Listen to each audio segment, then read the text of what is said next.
Hey, what's up, guys? I'm going to do some quick picks for the fights tonight. I know this is a little bit late, but I figured better late than never, right? We're going to start off on the main card with Adam Fugit versus Yusaku Kinoshita. This is actually a really good fight, I think, a really good matchup.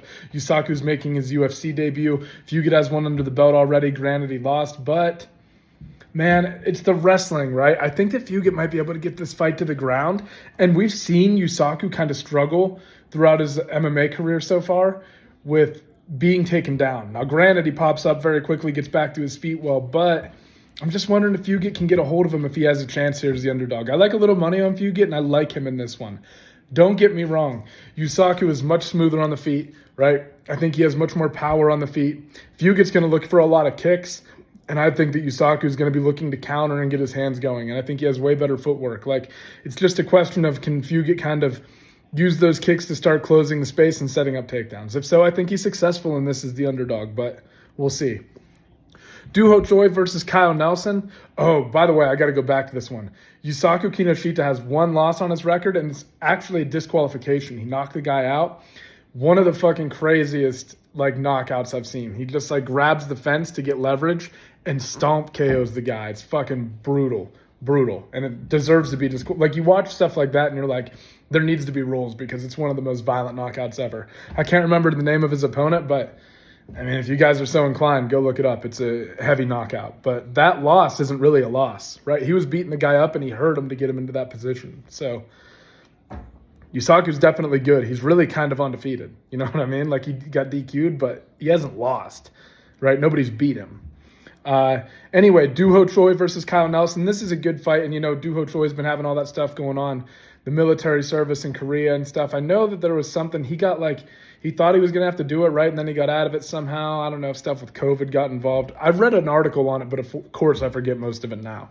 But he's going up against Kyle Nelson, and Nelson's a guy, man, who has some really good kicks, and he does have good initial timing on his takedowns, but he doesn't chain well, and he doesn't get his angle, so he has trouble getting things to the ground often, right?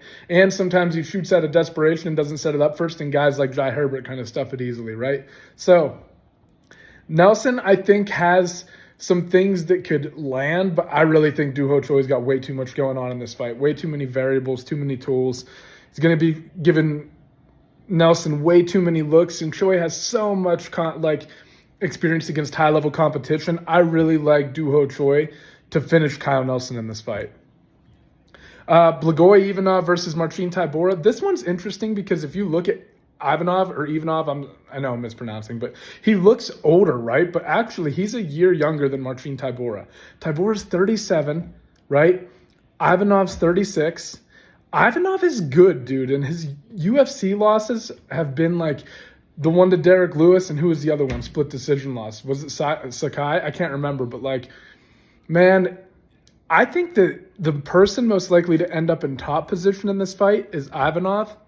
I think Ivanov's hard to knock out. He's willing to sit in the pocket and throw a bunch of bombs, and I think he has a good chance to connect on those. He has power. And I think he's the better wrestler. I think he's the one most likely to end up in top position. I really like Ivanov in this fight, right? Yeah, I'm rolling with Ivanov. Devin Clark versus Da Un Jung. Hard not to take Da Un Jung in this one. And it's not because Devin Clark isn't talented, right? He's very athletic. He has a lot going on. But I think that Jung is going to be throwing combinations, whereas Clark is going to be looking for big power shots. Now, granted, Da Un Jung does drop his hands sometimes, so those power shots could be there for Clark. And Clark's really athletic with his head kicks and stuff too, right? So he's got to watch out for those. But all in all, I think that as far as the skill set goes, I think Jung just has, again, kind of like the Choi versus Nelson situation. I think that where Clark is going to be throwing single shots, Da Un Jung is going to be throwing combinations and looking for opportunities to string things together, right? But he's got to be careful dropping his hands against a guy who's powerful like Clark, man. Got to be careful. But I do like Jung to get it done. And we've also seen that Jung looks really good in the wrestling department, right? So I think he's going to be able to fend off a lot of the takedown attempts and potentially end up in top position, or at the very least get back to center, where he's going to have an advantage, I believe, in the striking department, right? And finally, our main event, Derek Lewis versus Sergey Spivac. Now, I want to pick, my heart wants to pick Lewis, right? But my head is saying Spivac. And I think that if you look at Spivac's career, just he's come a long way, And he's at that point now where his techniques and his ability to hold people down and make it miserable, mix in the ground and pound, get heavy, right? I really feel like he's really developed a lot in the last few years, and he's like world class now. And I think that he's going to be able to get Lewis down, but this is the problem that everyone has, right? Like you saw with Ivanov when he took Lewis down. Can you keep him down? And I do think that Ivanov, if he wasn't working so hard for that Kimura, would have been able to keep Lewis on the ground and not give him them opportunities to bridge up, right? I think Spivac is going to be much more control-oriented, and I think there's a very good chance that he out-wrestles Derek Lewis. And here's another thing. Like, Curtis Blades got knocked out shooting for the legs of Lewis with that uppercut, right? One advantage that Spivac has is he's really good at locking up the upper body and setting up trips from there. So when they engage in these clinch situations, which I know they're heavyweights, but happens a lot of time naturally in a fight, right? Like up against the cage especially, he's going to have a lot of takedown options from there. And I think that he's going to just eventually be able to hit something on Lewis, right, and get him down. And he's going to have emphasis on control, and I think he wins this fight. That's not to say that Lewis can't knock him out, not to say that Lewis can't fend off a couple takedowns or work his way back up to his feet through exploding or, but I really think that Spivac has come a long way.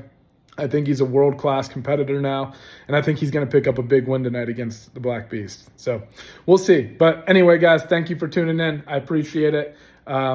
Yeah, look, my face is all fucking marked up from jiu-jitsu and shit. Plus, it's really dry out here. It's like middle of winter, so I feel like that's not helping matters, but yeah.